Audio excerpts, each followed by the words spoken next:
Армысыздар, Ирбис телекомпаниясында жаңалықтар, студияда Қасымхан Алдашев. Бүгінгі хабарымызда. Жалпы 7 категория төтенше жағдай тәртібінде бір жолғы көмекті кім ала алады? Бизнеске қалай көмектеспек? Шағын және орта бизнес нысандарының мыңдаған қызметкерлері төленбейтін еңбек демалысына шықты. Әзірге тек онлайн ғана жасыл ел жасақтарын құрудан бас тартпауды шешті. Жаңа жағдайдағы мерекелер, дін қызметкерлері мінәжат ету ережелері туралы айтты.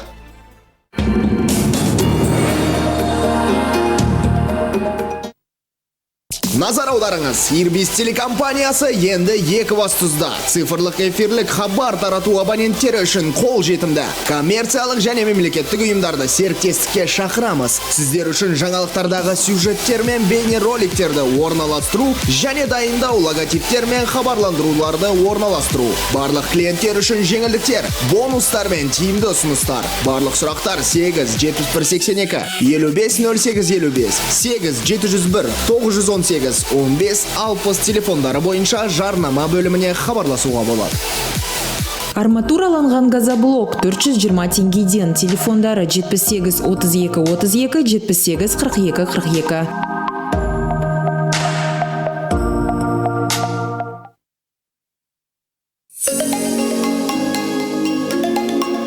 Сапалы және мол өнім бұл әрине көп еңбекті талап ететін, жұмыс пен адамның денсаулығына қауіпсіз болатын табиғи тыңайтқыштар. Вермитех плюс сұйық биогумус қызыл калифорниялық құрттардың көмегімен өндірілген бірегей өнім. Фермерлік және бағбандық шаруашылықта таптырмайтын зат. Бұл тыңайтқышты астықты, майлы, азықты және басқа да ауыл шаруашылық дақылдары мен бау-бақша телімдеріне қолдануға болады.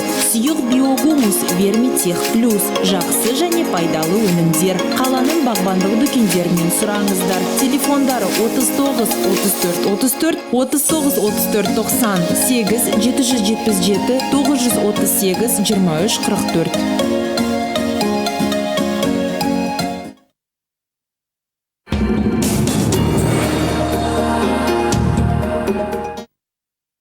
Жүргізушілерге киім ұсынған Lamberti ерлер киім салоны.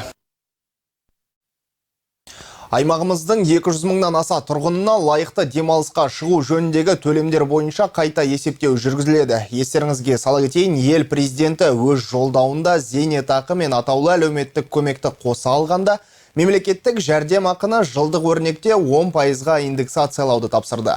Төлемдер қаншаға ұлғаятыны жайлы келесі сюжетте. Бейінді министрлік зейнетақы және мемлекеттік жәрдемақыларды индексациялау жұмыстарын сәуірдің 1-і бастады. 2019 жылдың деңгейімен салыстырғанда ол 10% құрайды. Алайда жыл басында ол 5%-ға артқан есепке алу керек дейді әлеуметтік қорғау департаментінде.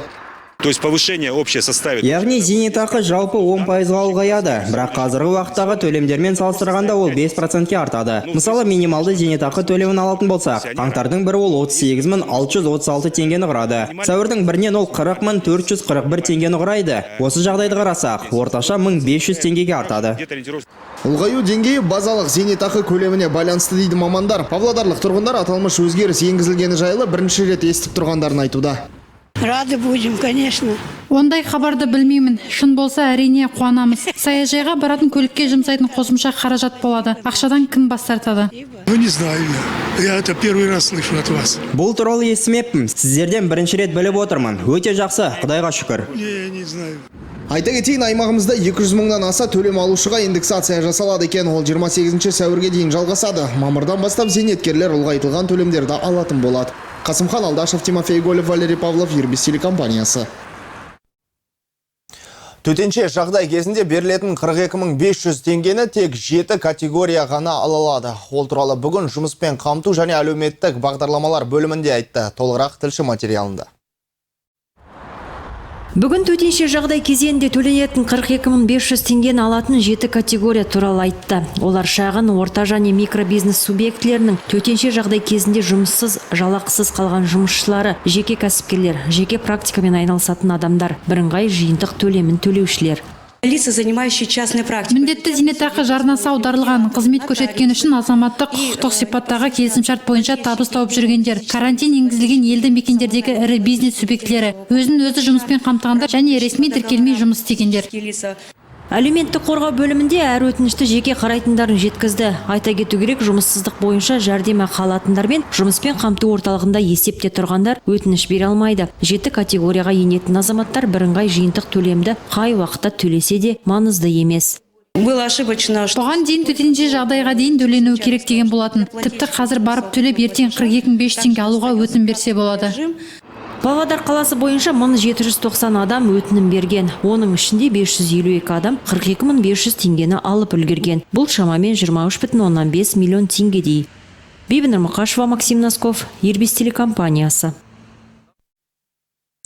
Төтенше жағдай кезінде Павлодардағы 100-ге жуық шағын және орта кәсіп иелері жұмысын уақытша тоқтатып, 1000-ға жуық жұмысшы ақысыз демалысқа жіберілген. Сондай-ақ ірі сауда кешендерінің басшыларымен 9 меморандум жасалды. Олар қол астындағы кәсіпкерлерге қиын кезде жеңілдіктер қарастырған. Толығырақ экономикалық жаңалықтарда.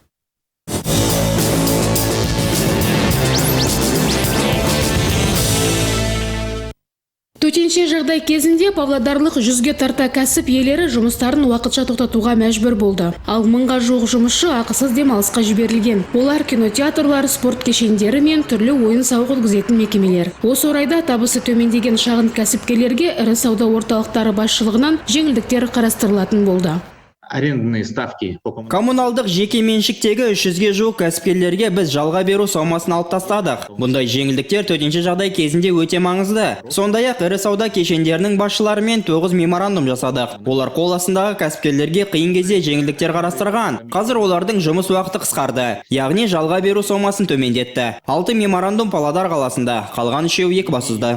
Сонымен қатар бизнестің жол картасы бағдарламасы аясында мемлекеттік бюджеттен облысқа қосымша 2,4 миллиард теңге бөлінді. Оның 1,4 миллиарды субсидиялауға бөлінсе, 700 миллион кепілдік бағдарламаларына тиесілі. Облыс әкімінің орынбасары төтенше жағдайға қарамастан өңірлік кәсіпкерлермен қашықтықтан байланыс орнатып, жұмысты жалғастырып келетінін мәлімдеді. Несмотря на режим ЧП в марте. Төтенше жағдай режиміне қарамастан наурыз айында 19 кәсіпорынмен субсидиялау бағыты бойынша 180 миллион теңгеге келісімшартқа тұрдық. Несиелерге кепілдік беру бағдарламасы шеңберінде 11 жоба 305 миллион теңгеге мақұлданды. Кейбір кәсіпкерлер медициналық бетперделердің тапшылығын ескеріп, төтенше режим уақытында оларды тігуге көшкен. Қазір бір тәулікте 50 000 дана маска тігіліп, дәріханалар мен сауда нүктелеріне жеткізіліп отыр. Күніне 20 000-нан астам дана облыстың барлық аудандарына жеткізіледі. Бұндай масканың құны 60 теңгеден аспауы керек дейді Сәкен Шаяхметов. Жансая Талипова, Максим Носков, Ирбис телекомпаниясы. Павлодар облысында наурыз айында тұтыну бағасының индексі 1,5% құрады. Көрсеткіш елдегі орташадан жоғары. Өткен айда Қазақстандағы инфляция 0,9%. Статистика департаментінің мәліметінше, аймақтағы азық-түлік бағасы 3,1%-ға өскен. Азық-түлік емес тауарлар 0,8%, ақылы қызметтер 0,1%, қант 28,9%, жеміс пен көкөніс 7,7%, жұмыртқа 4%, нан мен жарна өнімі 3%, сүт 1,5%-ға ұлғайған. Кеңейтілген тізімде күріш, қарақұмық, сарымай, пияз, сәбіз, картоп, тұз бен өзге тауарлар бар. Сондай-ақ тұрмыстық аспаптар 2,8%, жуғыш пен тазартқыш құралдары 2,6%, жиһаз бен үй тұрмысы заттары 1,2%, фарм өнімдері 1,1%-ға өсті. Көлік қызметтерінің бағасы 0,9%-ға артқан. Жалпы жыл басынан елдегі инфляция 2,3%, Павлодар облысында 2,9%-ды құрады.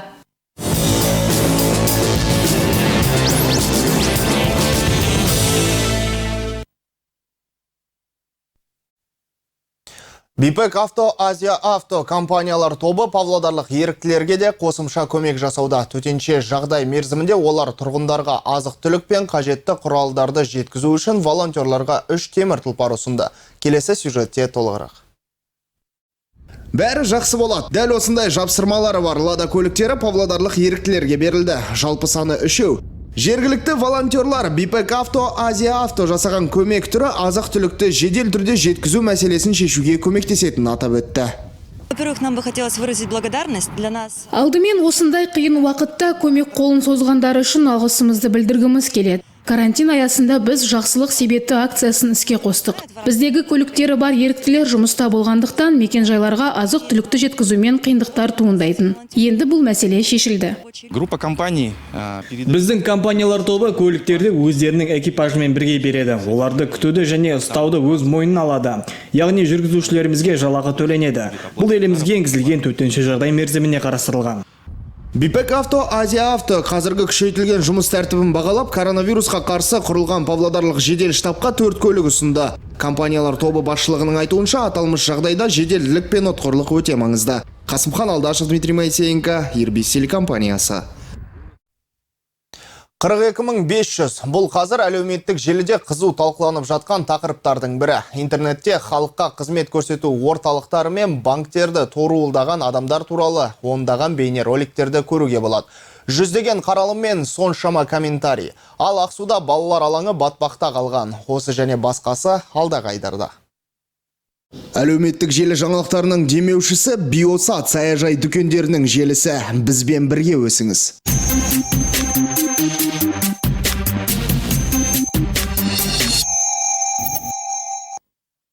Мына бейненің қай қалада түсірілгені белгісіз. 42.500 теңгені алғысы келген адамдар халыққа қызмет көрсету орталықтары мен банктерде ұзын сонар кезекте тұр. Бейне 200 мың қаралым мен комментарий жинады. Ешқашан жұмыс істемеген адамдар шығар, шабуылдап жатқандар. Карантиннің мақсаты адамдарды бір жерге жинамау, алайда ол мүмкін емес секілді. Сіздің махаббатыңыз босағадағы күзетшінікі секілді мықты болсын деп тілеймін. Ал бұл Павлодардағы ерекше апат. Бейне Инстаграм желісінде пайда болды. Адамдарды көліктің саябақ ортасына қалай кіріп кеткені таң қалдырды. Афганский парк. Вот машина. Вылетела с Лермонтова. Прямо в парк. Қалай? Онда барлық жерде қоршау емес пе? Ол жерде қыдыру енді қауіпті. Халық көп жүреді. Балалар алаңы әрі бассейн. Ақсудағы әлеуметтік желі пайдаланушылары осындай фотоны жариялады. Стрит-воркаут алаң, каруселдер мен әткеншектер суға батқан. Қамзин 12. Аквапарк. Әкім келіп қарады, содан кейін бір жолақты орнатты. Сонымен барлығы жайында қалды. Әлеуметтік желі жаңалықтарының демеушісі Биосат саяжай дүкендерінің желісі. Бізбен бірге өсіңіз. Құрметті саябақшылар, гүл өсірушілер мен жасыл әлем әуесқойлары. Биосат саяжай мини-маркетіне қош келдіңіз. Табиғи егіншілік әдістеріне сәйкес бақ шаруашылығына арналған тауарлар, сонымен қатар дәндер, құралдар, биодәрі-дәрмектер, өсімдіктерді қорғау үшін биологиялық құралдар, кептіргіштер, өндіргіштер және тағы басқалары. Биосат саяжай мини-маркеті Толстой көшесі 33.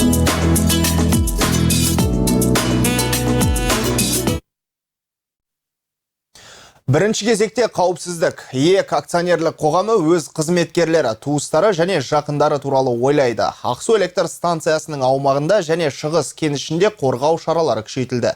Дегенмен кәсіпорын бұрынғы тәртіпте жұмыс жасауда.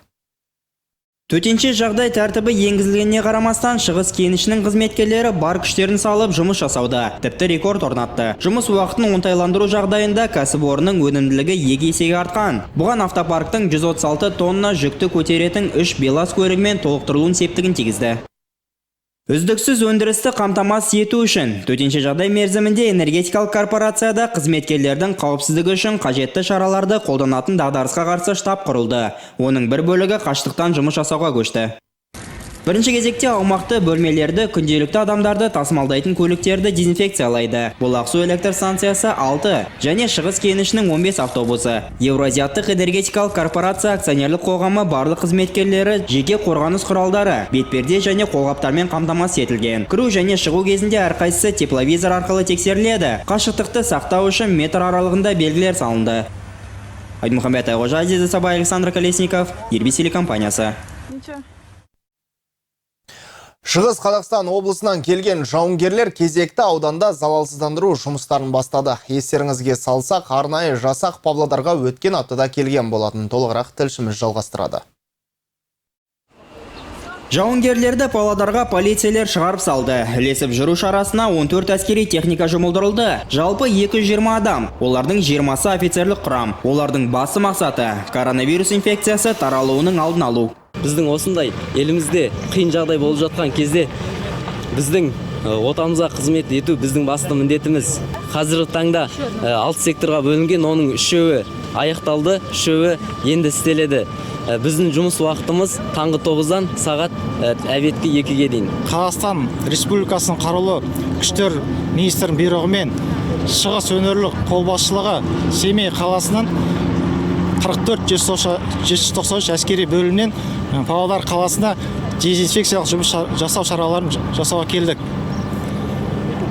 Және біздің құралдар мен жабдықтар дезинфекциялық жұмыс жасау кезінде әр қауіпсіздік шаралар қолданған.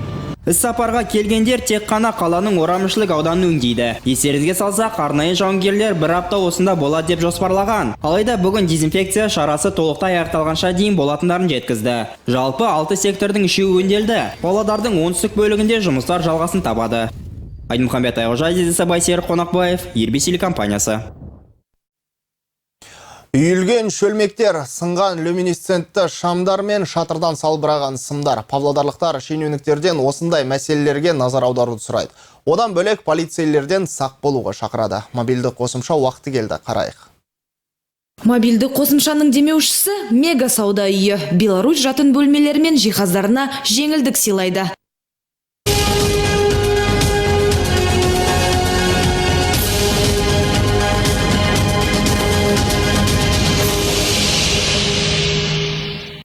Лермонтова. Вот проезжает, сотрудники приезжают. А вот тут вот у нас возле магазина постоянно машины вот так стоят на тротуаре. Маргулана 102. Еще в начале недели здесь около детской площадки стоял вот этот вот оранжевый контейнер.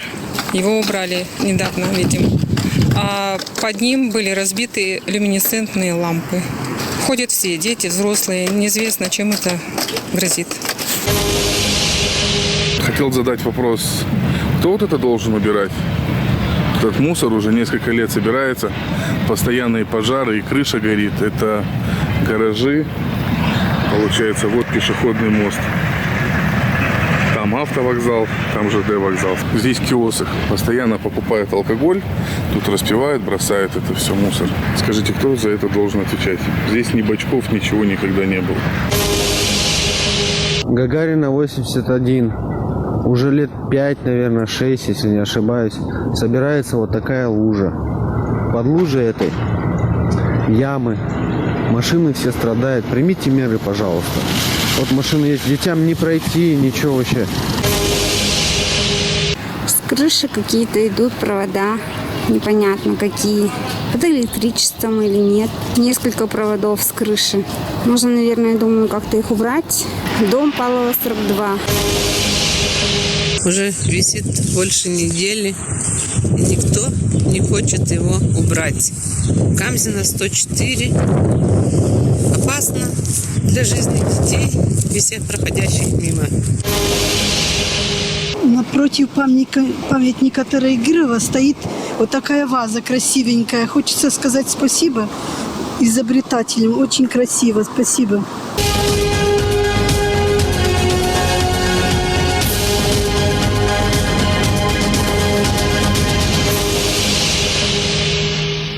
Мобильді қосымшаның демеушісі Мега сауда үйі. Беларусь жатын бөлмелері мен жиһаздарына жеңілдік сыйлайды.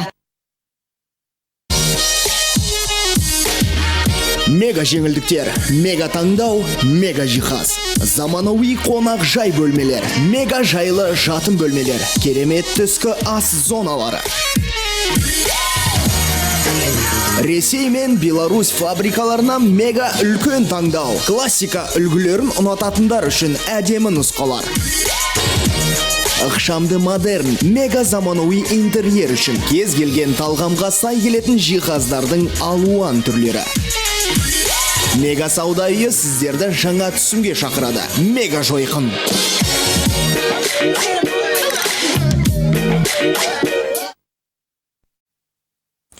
Павлодардағы Жасыл ел штабы өтінімдер қабылдауда. Елімізде орын алған төтенше оқиға аяқталысымен жазғы маусым жұмыстарына кірісуді жоспарлауда. Ол үшін жасақ құрамына қосылғысы келетіндер онлайн тәртіпте тіркеле алады.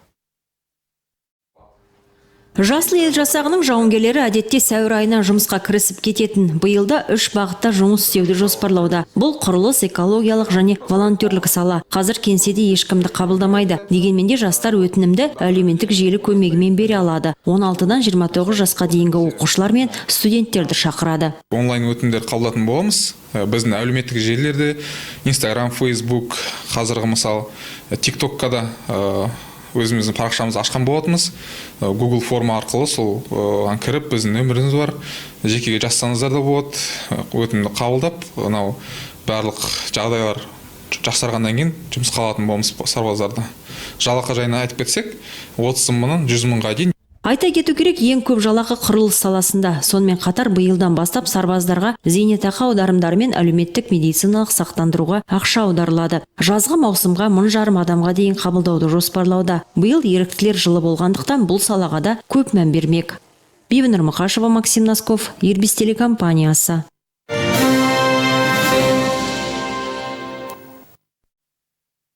Бүгін христиан діні өкілдері дәстүрлі Благовещение мерекесін атап өтті. Мереке жер жаһанды жайлаған коронавирус індетіне тұспа-тұс келгендіктен шіркеу қызметкерлері халықты үйлерінде қалуға шақыруда. Дегенмен келушілерде жоқ емес, оларға арнайы талаптар қойылып отыр. Тақырыпты әріптесім тарқатсын. Биылғы Благовещение мерекесі халықсыз өтуде деуге болады. Сырттан келгендерге міндетті түрде бетперде болу қажет. Кіреберістерге дезинфекциялық құралдар қойылған. Санитарлық талаптар жіті қадағалануда. К сожалению. Өкінішке орай мерекені осындай қиын жағдайда атап өтуге мәжбүрміз. Адамдарға бір жерге шоғырлануға тыйым салынуда. Халықтан барынша шіркеуге келмеуді сұраймыз. Біздегі талап бойынша келушілер саны 10-нан аспау керек. Үй жағдайында да мінәжат етуге болады. Барлықтарыңызды шын жүректен құттықтаймын. Десе де адамдар пандемияға қарсы шараларға қарамастан құлшылық жасауға келіп жатыр. Благовещение 4-ші ғасырда бастау алған деседі. Бұл күндері қайырымдылық шараларын жасауға болады екен. Айта кетейін, осы мерекеден кейінгі Пасхада дәл осындай тәртіппен тойланбақ. Бекбол Мырзахан, Антон Тыщенко, Ирбис телекомпаниясы. Хоккейден Қазақстан құрамасы мен Барыс клубының бас жаттықтырушысы Андрей Скабелка қос лауазымнан өз еркімен кетті. Жаңа маусымда маман Ярославль қаласының Локомотив ұжымын басқарады. Алда спорт жаңалықтары.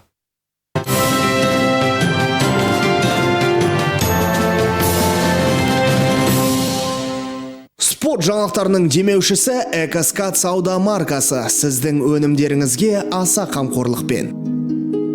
Казагратмар компаниясы органикалық эко-тыңайтқыштары өндіретін аналогы жоқ жалғыз қазақстандық өндіруші.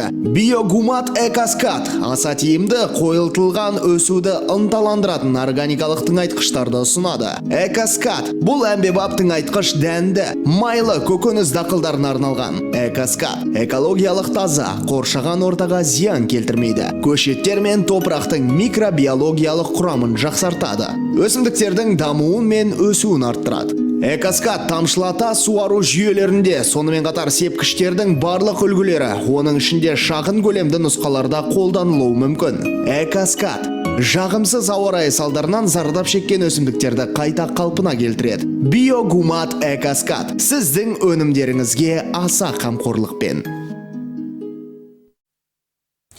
Жеңіл атлетикадан азиялық бірлестік өкілдері кезекті жарыс өтпейтінін хабарлады. Маусым айында Қытайда жоспарланған құрлықтық эстафета додасы ұйымдастырылмайды. Сондай-ақ волейболдан бірнеше жасөспірімдер жарысының мерзімі шегерілді.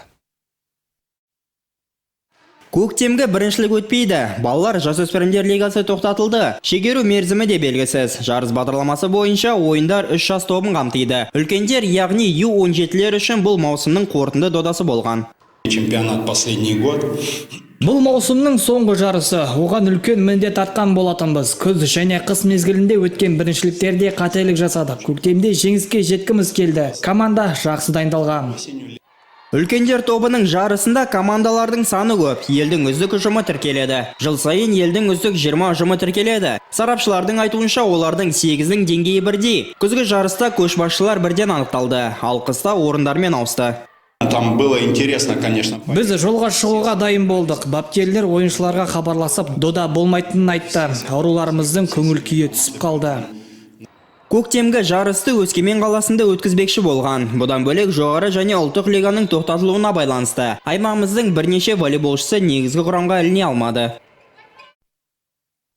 Павлодарлық дзюдошылар басқа спортшылар сияқты карантиннің аяқталуын күтуде. Еуропада жоспарланған бірнеше ірі жарыс өтпейді. Бұл сында Алтынай Нұрханованың жолы болмады. Аруымыз жылдың басты жекпе-жегінде жеңіске жетіп, халықаралық жарысқа жолдама еншіледі. Алтынай Нұрханова үшін Қазақстан чемпионатындағы алтын медаль арман болған, бүгінде орындалды. Жерлесіміз барлық 6 жекпе-жекте сенімді жеңіске жетті. Осындай нәтижеге маусым басынан қол жеткізді. Я так рада, что выиграла первый официальный чемпионат. Елдің ресми чемпионатында жеңіске жеткенін қуантады. Бірінші қарсыласымды таза лақтырдым. Үшінші жекпе-жекте біраз қиыншылықтар туды. Онда Шымкент өкіліне қарсы шықтым. Бір қызықтысы, Европа елдерінің олимпиадалық деңгейдегі бірнеше палуанына кіші топта жаттығуға рұқсат берілді. 2-3 адамнан. Бұл спортшылар физикалық қалыптарын жоғалтпас үшін жасалды. Ал біздің елде әзірше толықтай тыйым салынды. 2021 жылға жоспарланған Азия чемпионатына біздің жерлесіміз қатысады. Жанат Қаймолдин маусым бойы жеңіліссіз келе жатқан жалғыз зияткер. Спортшы алтын медаль басты марапат емес дейді. Өзінің жеңістерін еске алу барысында Жанат соңғы 2 жүлдені ерекше атап өтті. Доданың қорытындысы бойынша спортшыға Өзбекстанға жолдама табысталды. Келесі жылы аталмыш елде Азия біріншілігі өтеді. Бүгін Жанат аймақ қоржынына күміс және қола медаль әкелді. Жеке сайыста мен Орал қаласынан келген Сағынбай Жарысханнан жеңіліс таптым. Ол халықаралық дәрежедегі спорт шебері. Қосымша көрсеткіштер бойынша 2-ші орынға жайғастым. Нәтижесінде маған Өзбекстанға жолдама табысталды. Жанат Қаймолдиннің тактикасына қарсы ридерде жиналған зияткерлер ештеңе істей алмады. Бүгінде спортшы онлайн түрде жаттығу жұмыстарын жалғастыруда. Спорт туралы бүгінге осы, аман сау болыңыздар. Спорт жаңалықтарының демеушісі Экоскат сауда маркасы. Сіздің өнімдеріңізге аса қамқорлықпен.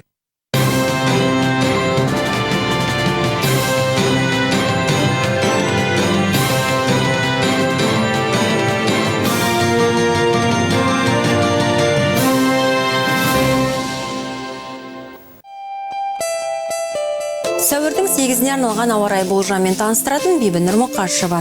Алматыда жаңбыр жауады деп күтілуде, 12 градус жылы. Көкшетау шаһарында жауын шашында +3. Петропавлда қар жауы ықтимал, термометр +2-де тұрақтайды. Өскемен қаласында жаңбыр жауады, 10 градус 0-ден жоғары.